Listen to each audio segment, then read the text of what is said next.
Yo soy Verónica Cereceda, acabo de recibir un premio Pierre. Y todo eso produce mucho pudor. Y sobre todo esto de ser como el centro de un sistema de imágenes que va a ser esta pequeña película. Bueno, vinimos el año 66 a realizar un teatro indígena por la región de Charazani, específicamente en la comunidad de Lunlaya, y eso fue la primera experiencia transformadora en lo que se refiere a la vida nuestra en Bolivia. Nos dio el contacto por 3 años viviendo en una comunidad, el contacto con el arte indígena, puesto que hacíamos teatro y era muy hermoso con ellos, y luego ¿no? El contacto también con lo que en esos momentos vivían los indígenas, que era realmente un estado de humillación, de marginalización mucho más fuerte de lo que es ahora. Entonces creo que todo eso influye después en el trabajo como antropólogos. Hablo en plural porque todo lo he hecho con mi esposo, que ya ha fallecido, pero hemos estado juntos en toda esta tarea, siempre, por 50 años.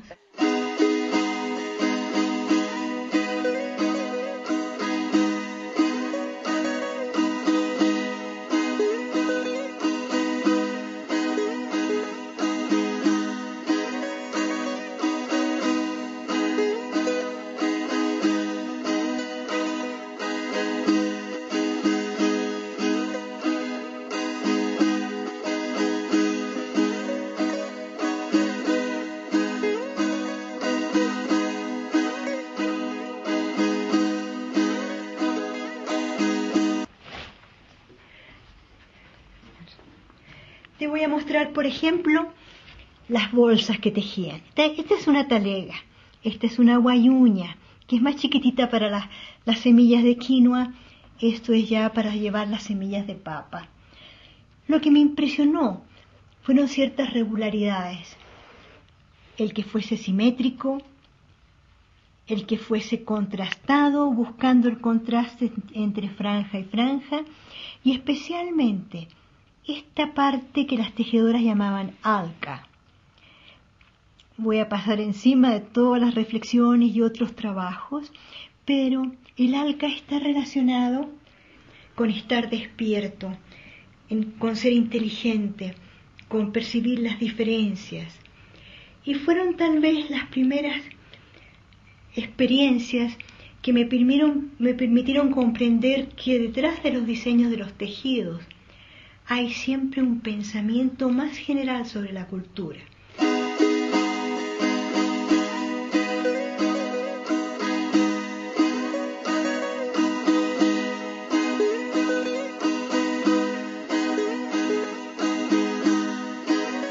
Bueno, en ciudades que están enclavadas en grandes regiones indígenas, siempre la gente ha sabido distinguir.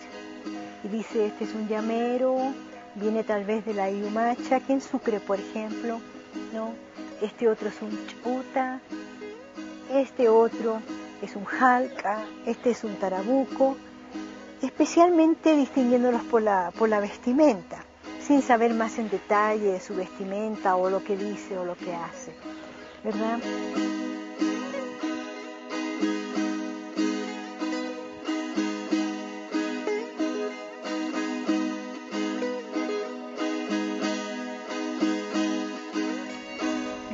Que me pasó cuando estaba estudiando los costales y las talegas es que no tenía una disciplina de descripción de lo plástico, de los lenguajes visuales, como es la pintura, por ejemplo, que pudiera yo ligar con la antropología.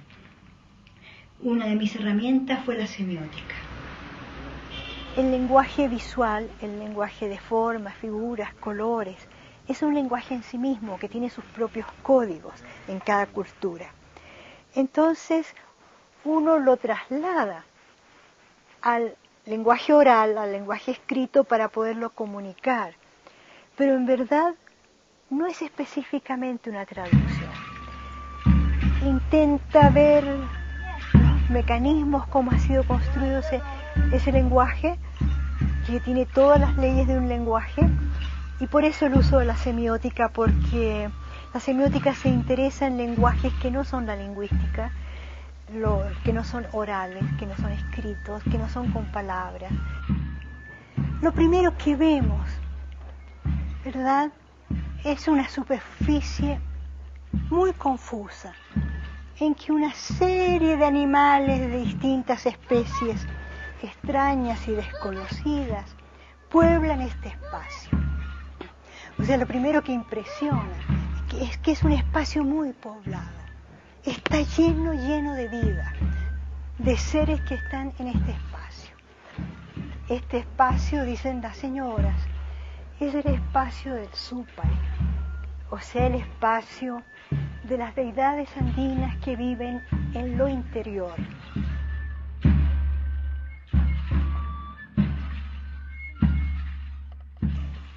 Vamos a verla por su revés.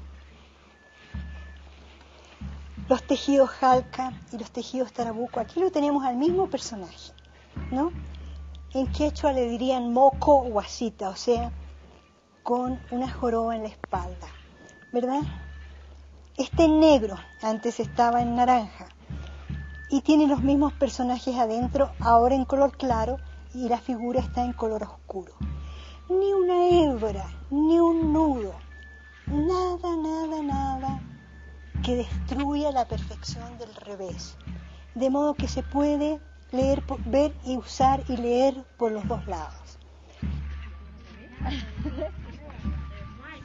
Bueno, una cosa importante con los textiles, con su lenguaje, es que es un arte como, por una parte popular, porque lo hace mucha gente, y por otra parte étnico, porque lo comprenden todos los que están en la cultura. Y en ese sentido, un arte colectivo se diferencia mucho de lo que hace un artista individual, digamos, que tiene que buscar su público, atraerlo, hacerlo entender del mensaje que está pasando, hacerlo gustar de su estética. En cambio acá es una creación colectiva, y eso es muy interesante, y tampoco lo hemos sacado bien a luz en Bolivia. Por ejemplo, una señora hace una determinada figura, ¿no?, y la pone en su axo.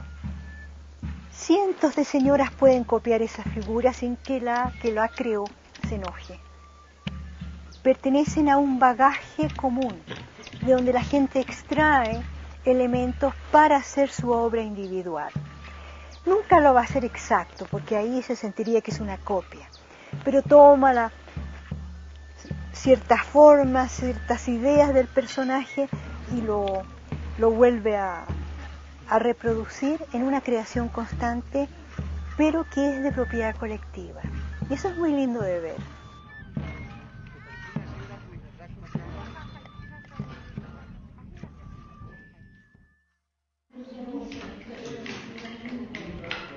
La otra cosa fascinante de ver en los procesos textiles en 20 años, 30 años, 10 años, incluso 5, es la constante transformación. Son un proceso vivo. A veces ese proceso nos lleva a realizaciones más altas de la cultura. En el tejido Jalca, por ejemplo, antes era más ordenado, más luminoso, mucho menos poblado de personajes el tejido, y se ha ido ante nuestros ojos y durante el programa de renacimiento del arte indígena, y sin que nadie dé una dirección al respecto, oscureciendo, volviéndose caótico, ¿no?, expresando mucho mejores ideas de mundos no cotidianos, pero que son mundos sagrados que pertenecen a lo interior. Es lo mismo en los textiles Tarabuco, de más sencillos que eran, menos segmentados, tal vez 3 segmentaciones, con personajes más normales, unas señoras tomadas de la mano bailando, han llegado a representar cementerios, entierros, agricultura, tantas cosas de su vida y es un proceso muy reciente. Y eso es precioso porque nos permite entender y realmente entender que son pueblos vivos capaces de llegar a hacer grandes cosas.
No hay en las culturas indígenas, por lo menos yo no conozco el término, para hablar de una maestría y una belleza juntas, que podamos tener un término nativo, un término en aymara, un término en quechua, para expresar realmente lo que en castellano ocupamos la palabra arte.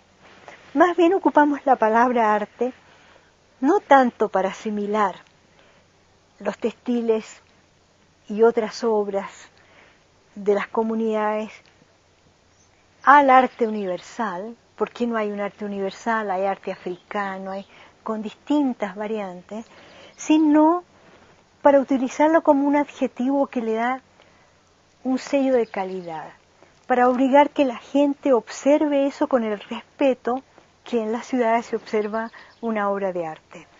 O decir, para esto hay un valor enorme, esto es un patrimonio.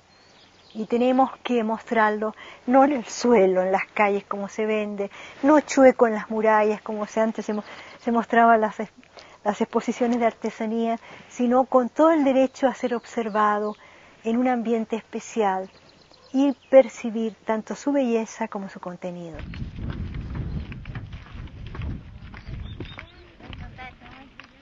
Buenas tardes, mamita. Buenas tardes. ¿Cómo está, mamita? Hemos estado muy preocupados por la continuidad de los procesos. Entonces, Azur lleva adelante muchas capacitaciones de niños donde las mejores maestras o los mejores maestros de una comunidad guían a las nuevas generaciones para que vayan no solamente moviendo los dedos, tejiendo, pensando cómo van a poner un dibujo u otro, sino también aprendiendo de la cultura que es la que está ahí reflejada, digamos, en un diseño.